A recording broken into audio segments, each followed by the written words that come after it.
Hi everybody, this is Angie from Tourangie.com, and this is Bluefield, West Virginia.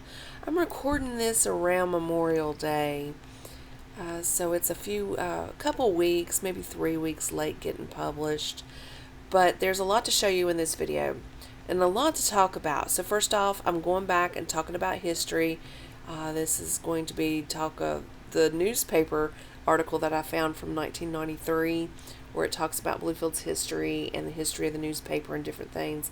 But on the drive, I will also be driving across the bridge to the north side, and I'm going to be filming a lot of streets over there.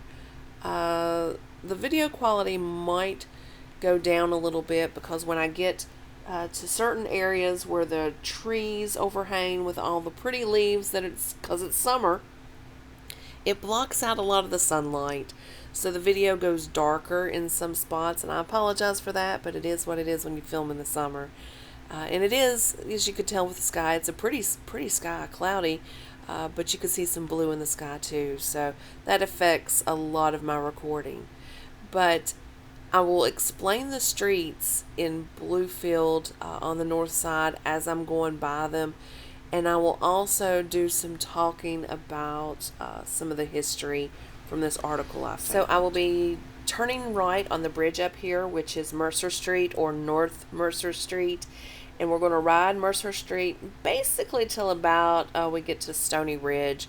Right before there, I've done a video on that section before, but figured I would do it again. So let's talk about history while we're doing that part of the drive. Bluefield, 1895. Hugh Eichschott and 8 employees printed the newspaper with a circulation of 300, and it was roughly divided up about between 2,500 people. By 1900, there were 4,644 souls in the city, and by the end of the decade, the population was 11,188. So that's a huge increase in population. It was a rough time, yet a time of definition for the city. The Norfolk and Western Railway dominated all local employers with as many as 445 employees in the Bluefield yard alone.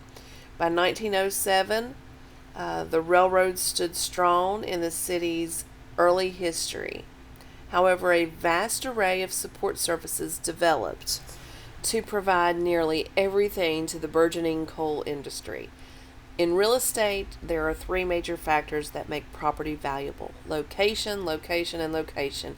And due to Bluefield's location on the N&W's natural gravity hump, the city became an instant supply depot for goods moving into the coal fields.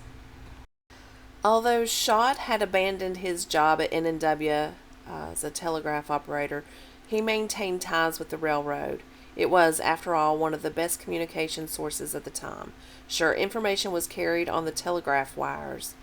There were no radios at this time, and the young Bluefield Telephone Company, oldest descendant of GTE, founded in 1893, was around, but printed material could arrive from the East Coast almost before the ink was dry. Having almost instant access to world news, Daily Telegraph asserted itself as an extremely powerful communication tool very early in history. Okay, we just turned left on Carroll Street, and once we get to the bottom, we're going to turn left on Bedford.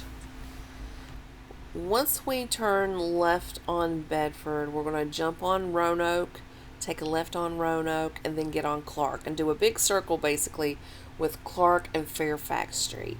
There's a crazy little curve up there I want to show. But that's kind of why I wanted to drive over here and talk about the railroad with this history information from the Bluefield Daily Telegraph.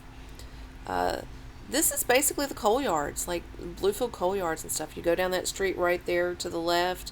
This was part of it. Sure, Bluefield across the railroad tracks, that's where, the main offices were, or the railroad workers sometimes would stay in the Milner Hotel that was over there across the tracks. But the rail yards, the actual train yards and stuff, were over here on the north side. So we just did Roanoke, and this is Clark. and it does a circle, and we're going to get on Fairfax after this curve.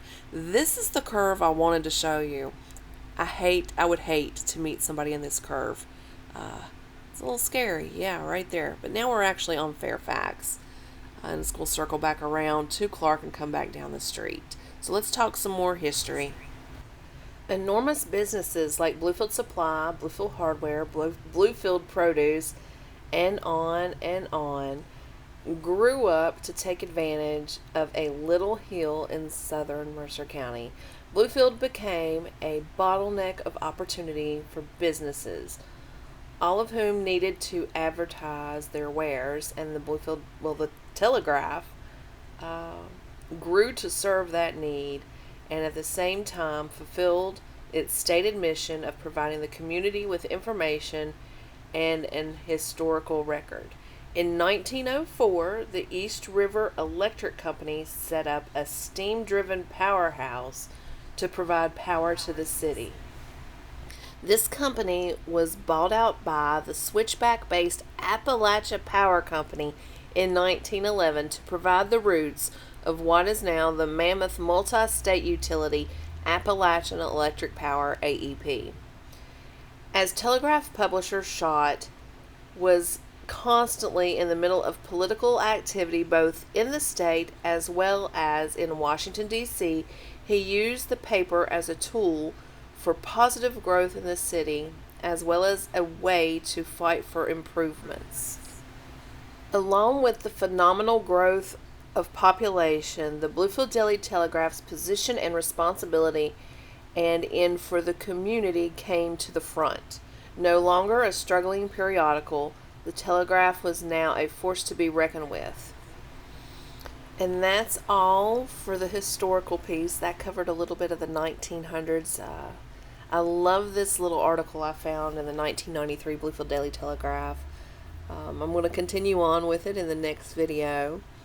And probably for the next 5 or 6, maybe 7 videos. But this is Angie from Tourangie.com. I hope you've enjoyed this video and seen some real fun streets over here on the north side of Bluefield. Talk to y'all later.